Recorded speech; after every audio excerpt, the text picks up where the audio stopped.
Mes frères, on ne mélange pas le business avec les émotions. Un partenaire peut vraiment t'énerver. Il peut être désagréable, raciste, méchant.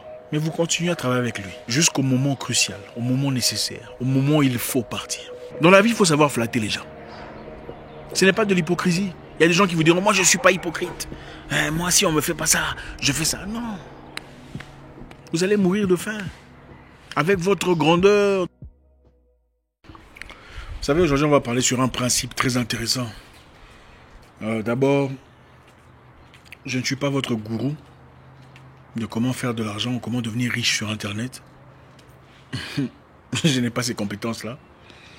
Et même si je les avais, je n'en parlerai pas sur Internet.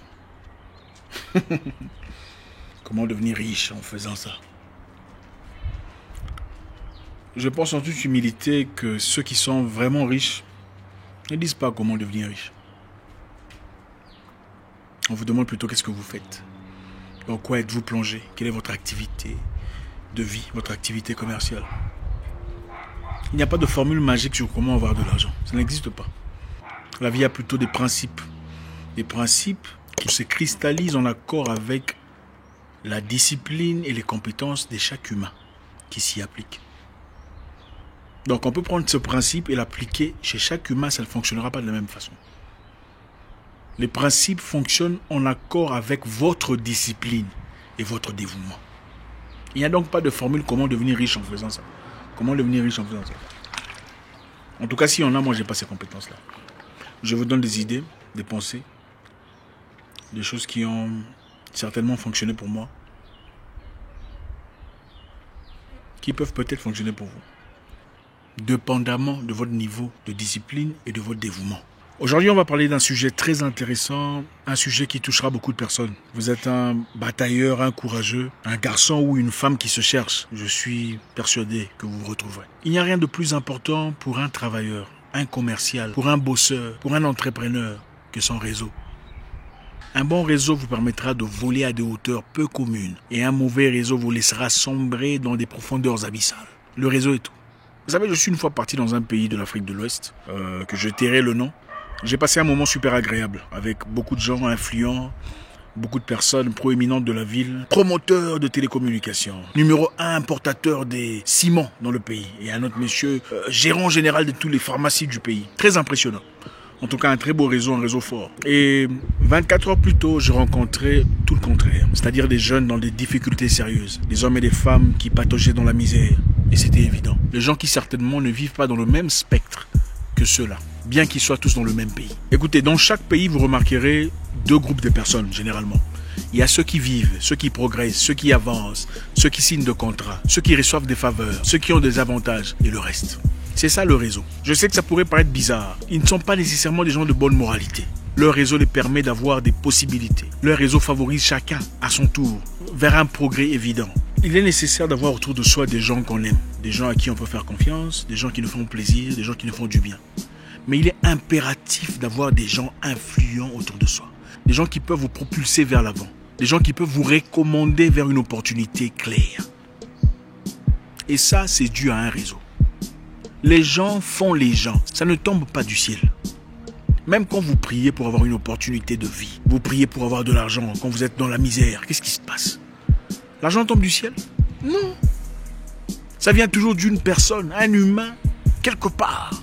Et généralement, cet humain doit vous connaître et vous respecter. C'est ça le réseautage. Vous ne recevrez aucun contrat important en Afrique si vous n'avez pas derrière vous un réseau solide. Vous le savez. Même quand vous partez chercher un boulot, en Afrique, qu'est-ce qu'on vous dit? Qui t'envoie, n'est-ce pas? C'est le réseau. C'est bizarre, c'est vrai. On ne vous dit pas de tolérer ou d'accepter leur façon de réfléchir, qui est souvent de basse moralité. On vous dit de s'en servir pour votre réussite de vie. Maintenant, qu'est-ce qu'il faut faire? On rencontre des gens chaque jour dans la vie. Quand vous rencontrez une personne d'influence, ne faites pas vos fiers à deux balles. Que beaucoup d'Africains font très généralement, j'ai remarqué. Vous rencontrez une personne forte, une personne connue, une personne qui a de l'influence. Vous dites, ah, c'est Michel. Ah, Michel de la télé. Ah, ok, c'est lui. Ah. Vous passez. Pourquoi? Michel pourrait peut-être être la personne qui vous ouvre une certaine opportunité. Demain ou après-demain. Qui le sait? Si pas à vous, peut-être à votre petit frère ou votre cousine. et ont la simplicité de faire le premier pas. Dire bonjour à Michel qui est influent. Deuxièmement, soyez prêts au rejet. Comprenez une chose. À chaque fois que vous donnerez votre main, elle ne sera pas nécessairement reçue. Et ce n'est pas votre fierté qui va en l'air. Écoutez, il n'y a pas de fierté quand on cherche l'argent. Surtout quand on n'en a pas. On commence à appliquer sa fierté quand on a déjà un niveau financier bien établi. Alors là, je ne tolère pas. Ça, je n'accepte pas. Mais si vous n'avez rien, il faut faire ce qui est au-delà de la normale pour aboutir à un objectif. Dans la vie, il faut savoir flatter les gens. Ce n'est pas de l'hypocrisie. Il y a des gens qui vous diront, moi je ne suis pas hypocrite. Moi si on ne me fait pas ça, je fais ça. Non.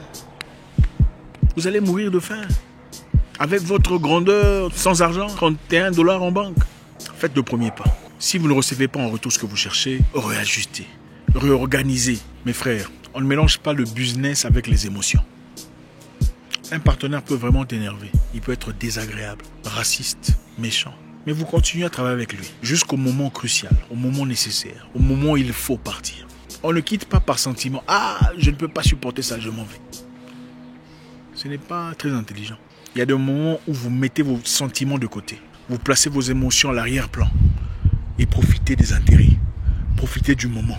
Jusqu'au moment opportun pour s'écarter. Le business, c'est comme la politique. Vous ne faites pas nécessairement ce que vous pensez, mais vous faites ce qui est crucial. En ce moment-là, jusqu'à obtenir votre liberté et partir. On ne quitte pas un patron parce qu'il est méchant ou impoli seulement. Si vous avez encore besoin de sa substance, on ne quitte pas un contrat seulement parce qu'on est mécontent. Si vous avez encore besoin de ces éléments, il y a des fois il faut accepter de se mouiller jusqu'aux os pour obtenir ce qu'on veut. Et ensuite, quitter le navire. On ne mélange pas le business et les émotions. Jamais. Écoutez, votre intelligence est votre fusil. Votre réseau sont des balles pour votre fusil. Votre fusil ne vous servira à rien si vous n'avez pas des balles. C'est comme un bâton. Ça ne sert à rien. Quand vous rencontrez quelqu'un d'important dans votre société, dites bonjour. Vous savez, ici, on va rééduquer les gens. Pendant qu'on rééduque, on se rééduque aussi. Tout le monde se rééduque. On a besoin d'une éducation générale. Parce qu'on a mal appris beaucoup de choses. On ne se salue pas. C'est très compliqué dans nos communautés. Quand vous voyez une personne, même si elle n'est pas connue, mais vous sentez que cette personne a de l'influence, de la présence, allez dire bonjour. Parce que vous ne savez pas ce qu'elle peut présenter comme opportunité. C'est ça la vie. La vie est une question de qui connaît qui, comment tu le connais, qu'est-ce qu'il peut faire pour vous. C'est comme ça. Les gens les plus compétents dans la vie vivent dans des conditions très compliquées dans nos sociétés. Vous le savez très bien. Combien de gens sont diplômés dans votre société, qui sont dans les rues, qui font des travaux complètement à l'écart de leur formation? Vous pensez que c'est pourquoi? Et combien de gens sans compétences vivent aujourd'hui la plénitude de leur vie financièrement? Parce qu'ils connaissent quelqu'un ou quelqu'un les connaît.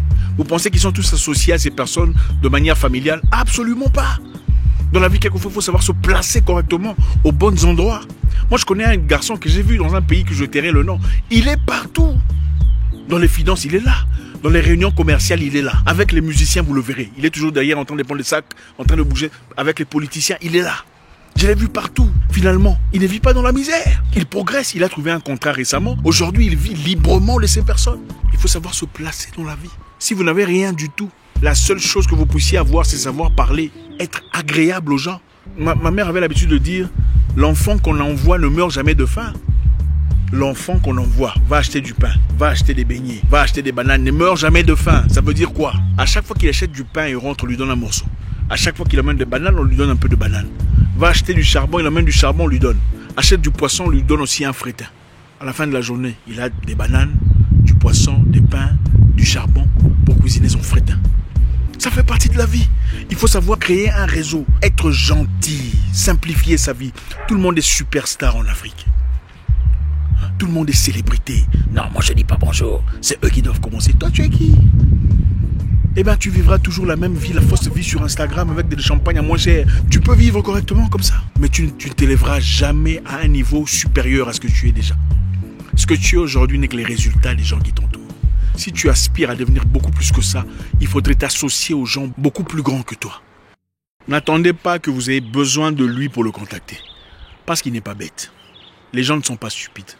On sait sentir que ce monsieur ne me contacte jamais. Comme il m'a contacté, ça veut dire qu'il y a quelque chose.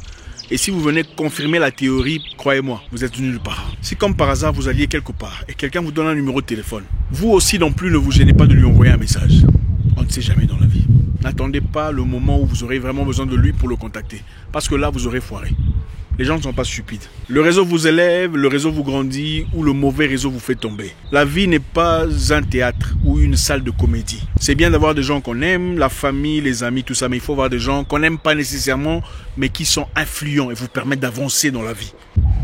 Mon premier voyage aux États-Unis, c'était grâce à un réseau. Ma première entreprise, c'était grâce à un réseau. Ma première belle voiture, c'était grâce à un réseau que je l'ai obtenu. Ne négligez pas la puissance du réseau. Pour finir, tout celui qui fait ce que vous faites n'est pas nécessairement votre ennemi. N'en faites pas ennemi par ego ou par émotion ou par sentiment. Ce n'est pas comme ça que ça fonctionne. On peut collaborer avec une personne qui fait exactement ce que vous faites. Salon de coiffure, boulangerie, peu importe. Discutez avec la personne. Il se pourrait que vous ayez des accords d'ailleurs. Écoute frère, pourquoi toi tu ne fais pas exclusivement ces éléments-ci et tu me laisses exclusivement ces éléments-ci. Comme ça vous pourrez ensuite progresser ensemble dans une compétition saine. Ne faites pas de tous ceux qui font ce que vous faites vos ennemis. On ne sait jamais, peut-être qu'ils savent des choses qui peuvent vous être utiles. Et comment pensez-vous pouvoir apprendre d'une personne qui se sent en compétition avec vous? C'est impossible. S'il le faut, faites semblant.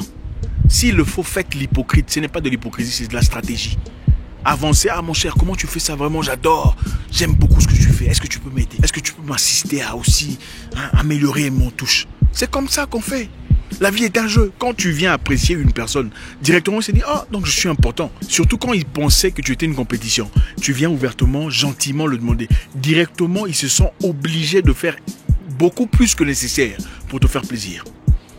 Il commence à s'ouvrir, à te donner les secrets qu'il n'aurait pas pu te donner, ou à qui que ce soit. Seulement pour se faire apprécier encore davantage, pour continuer à se faire caresser dans le sens du poil. La vie est une question de stratégie. Celui qui est malin et sait comment usiter de ses stratégies est celui qui surplombe sur les autres. Merci infiniment les amis, j'espère qu'on a appris quelque chose. Encore une fois, ce n'est pas une méthode ultime pour tout le monde. Chacun pourra le doser, l'ajuster selon ses désirs personnels, selon sa rigueur et sa discipline personnelle. Si ce genre de sujet vous intéresse, on en fera encore davantage. J'espère vous parler encore très bientôt dans une nouvelle vidéo. Au revoir.